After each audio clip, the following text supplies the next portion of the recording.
Praise the lord. యోవల్ jubilee సునాద సంవత్సరం మరియు యేసుక్రీస్తు ప్రభువారు అబ్రహాము కుమార్తెను విముక్తి చేయటం. ఈ వాక్యము ఒకటి పాత నిబంధనలోనిది, ఇంకొకటి కొత్త నిబంధనలోనిది. అసలు ఈ రెండింటికి ఏమైనా సంబంధం ఉన్నదా? లేనే లేదు, లేదు కావచ్చు అని మనకు అనిపిస్తూ ఉంటుంది. ఈ రెండు విషయాల ద్వారా పరిశుద్ధాత్మ దేవుడు మనకి ఏమైనా తెలియజేయాలని అనుకుంటున్నాడా? ఈ అంశం గురించి ఇప్పుడు మనము ధ్యానం చేద్దాం. యేసుక్రీస్తు ప్రభు వారు చేసిన ప్రతి పని కూడా అది ఒక లోతైన అర్థంతో నిండి ఉంటుంది. అబ్రహాము కుమార్తెను స్వస్థపరిచిన సంఘటన కేవలం ఒక స్వస్థత సంఘటన మాత్రమే కాదండి. దాస్యము, పాపము అనే బంధకాల నుంచి విడిపించే, విముక్తిపరిచే సునాద సంవత్సరము యొక్క ప్రాముఖ్యతను గురించి ఇది మనకు తెలియజేస్తుంది. నేను రక్షించబడిన క్రొత్తలో పరిశుద్ధ గ్రంథాన్ని చదువుతున్నప్పుడు ఈ సునాద సంవత్సరం అంటే ఏమిటో నాకు అసలు అర్థమయ్యేది కాదు. దీని గురించి తెలుసుకోవాలని చాలాసార్లు చదివి ప్రయత్నం చేస్తూ ప్రక్కన పడేస్తూ ఉండేదాన్ని. ఈ అంశాన్ని కొద్ది రోజుల క్రితం నుంచి ఈ అంశాన్ని గురించి నేను ధ్యానిస్తూ వస్తున్నప్పుడు నాకు అనిపించింది, అప్పుడు ఇది ఎందుకు నాకు అర్థం కాలేదు అని. ఏ విషయమైనా, ఏ పనైనా అంతేనండి. మనకు అర్థం కాకపోతే అది చాలా కష్టంగా ఉంటుంది. అర్థమైతే దానిని చాలా సులువుగా మనం చేసేస్తాము. దేవుని వెంబడించడం, వాక్యానుసారంగా నడవటం అనేది కూడా మనకు అర్థం కాకపోతే, భక్తి చేయటం, దేవుని యందు భయం ఉంచటం, భయభక్తులను కలిగి జీవించటం అనేది కూడా మనకు చాలా కష్టంగా అనిపిస్తుంది. కానీ దానివల్ల లాభమేంటో మనకు అర్థమైనప్పుడు దానిని ఇష్టంగా చేస్తాము. దేవుడు చెప్పిన వాక్యానుసారంగా మనము నడుస్తాము కదా. అయితే లూకాసు వార్త 13వ అధ్యాయము 11, 12, 13, 14 వచనాల్లో 18 ఏండ్ల నుంచి బలహీనపరచు ఆత్మ పట్టిన, దయ్యము పట్టిన ఒక స్త్రీ అచ్చట ఉండెను. ఆమె నడుము వంగిపోయి ఎంత మాత్రమును చక్కగా నిలబడలేకుండెను.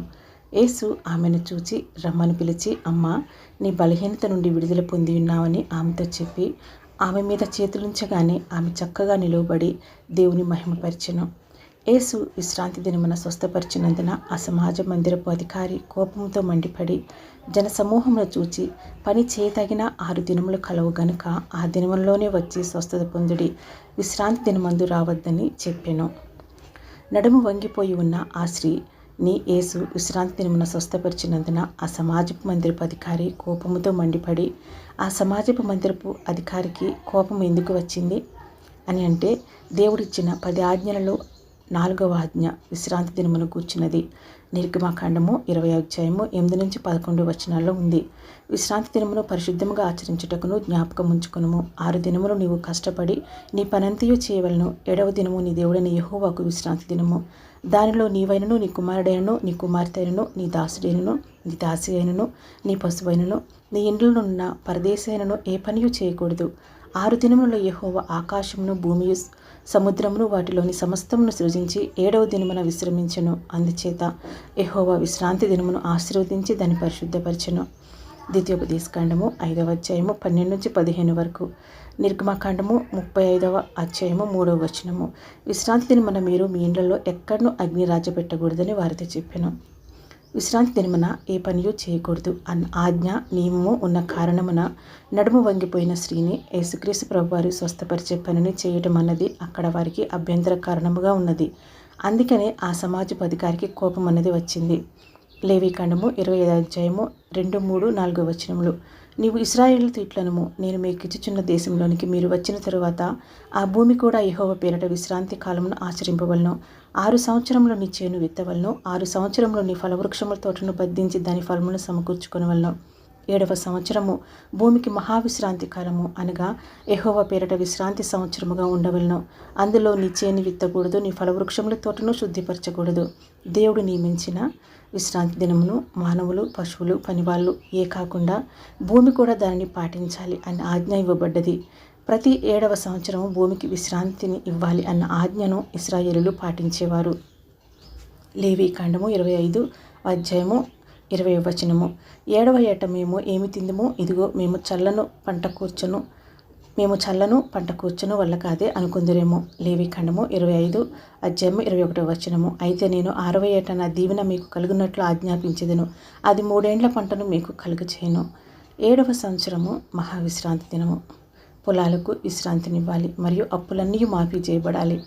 సునాద సంవత్సరము మరియు 7వ సంవత్సరము రెండు విడివిడిగా ఉన్న ఈ రెండు ఒకటే రకముగా ఉన్నవి అనే భావనను మనకు కలిగిస్తాయి. సునాద సంవత్సరము విముక్తిని కలిగిస్తే 7వ సంవత్సరము విశ్రాంతిని ఇస్తుంది. అయితే ఇవి రెండు భిన్నమైన నియమాలు. ఈ భిన్నమైన నియమాలు ఏమిటో ఇప్పుడు మనం తెలుసుకుందాం. 7వ సంవత్సరం మహావిశ్రాంతి దినము. పొలాలకు విశ్రాంతినివ్వాలి, అప్పులన్నీ మాఫీ చేయబడాలి. లేవికాండము 25:3. 6 సంవత్సరములు నీ చేను విత్తవలను, 6 సంవత్సరములు నీ ఫలవృక్షముల తోటను బద్దించి దాని ఫలములను కూర్చుకొనవచ్చును. లేవికాండము 25:4. 7వ సంవత్సరము భూమికి మహావిశ్రాంతి కాలము, అనగా యెహోవా పేరట విశ్రాంతి సంవత్సరముగా ఉండవలను. అందులో నీ చేను విత్తకూడదు, నీ ఫలవృక్షముల తోటను శుద్ధిపరచకూడదు. ప్రతి 7 సంవత్సరములకు ఒకసారి జరుపుకుంటారు. పొలాలను దున్నకూడదు, పంటను వేయకూడదు. భూమికి విశ్రాంతి ఇవ్వాలి. ఎవరైనా అప్పు తీసుకొని ఉంటే దాన్ని మాఫీ చేయాలి. ఇది ఆర్థిక వ్యవసాయ విశ్రాంతి. ఇది ప్రజలకు, భూమికి నెమ్మదినిస్తుంది. ఇంకోటి ఏంటంటే, ఈ సునాద సంవత్సరము అసలైన యజమానులకు భూమిని తిరిగి ఇవ్వటం మరియు దాసులకు విముక్తి కలుగుతుంది. లేవికాండము 25:10. మీరు ఆ సంవత్సరమును అనగా 50వ సంవత్సరమున పరిశుద్ధపరిచి మీ దేశ నివాసులందరికీ విడుదల కలిగినదని చాటింపవలను. అది మీకు సునాదముగా నుండెను. అప్పుడు మీలో ప్రతివాడు తన స్వాస్థ్యమును తిరిగి పొందవలను, ప్రతివాడు తన కుటుంబమునకు తిరిగి రావలను. ఈ జుబ్లీ పండుగను ఇశ్రాయేలీయులు ప్రతి 50వ సంవత్సరమును జరుపుకుంటారు. 7x7 49 49. 49 సంవత్సరాల తర్వాత 50వ సంవత్సరము సునాద సంవత్సరం అవుతుంది. ఈ సునాద సంవత్సరము విముక్తిని, విమోచననిచ్చే సంవత్సరం కాబట్టి దాసులను విడుదల చేయాలి. ఇకపై ఎవరు బానిసలుగా ఉండకూడదు. భూములు అసలైన యజమానులకు తిరిగి వెళ్ళాలి అని. ఇది ఒక మహా విముక్తి సంవత్సరం అని దీని గురించి మనం చెప్పవచ్చు. ఇది పూర్తి స్థాయి విముక్తిని కలిగించేది. భూమి, ప్రజలు, కుటుంబాలు తిరిగి ఒకటవుతాయి. ఎవరి స్వాస్థ్యం వారికి దక్కుతుంది. 7వ సంవత్సరమునకు సునాద సంవత్సరమునకు తేడా ఏమిటంటే, 7వ సంవత్సరం చిన్న విడిపింపు, కానీ సునాద సంవత్సరమే అసలైన విముక్తి. యేసుక్రీస్తు ప్రభువారు ఈ లోకంలోకి వచ్చి సిలువలో తన ప్రాణమును పెట్టి తిరిగి లేచి సర్వమానవులను పాపం నుంచి, శాపం నుంచి, మరణం నుంచి విడిపించుట కొరకు ఈ సునాద సంవత్సరమును ఆత్మ సంబంధంగా నెరవేర్చారు. 7వ సంవత్సరం భూమికి విశ్రాంతి మరియు అప్పులు అన్నీ మాఫీ చేయబడతాయి. సునాద సంవత్సరము దాసుల విముక్తి మరియు భూములు తిరిగి పొందడం. యేసు సునాద సంవత్సరాన్ని ఆత్మ సంబంధంగా నెరవేర్చాడు. పాపం నుంచి, శాపం నుంచి, మరణం నుంచి, సాతాను నుంచి మనకు నిజమైన విమోచనను, విముక్తిని ఇచ్చాడు. సునాద సంవత్సరము విముక్తి మరియు స్వేచ్ఛ గురించి ఇంకొక వీడియోలో చూద్దాము. Praise the lord.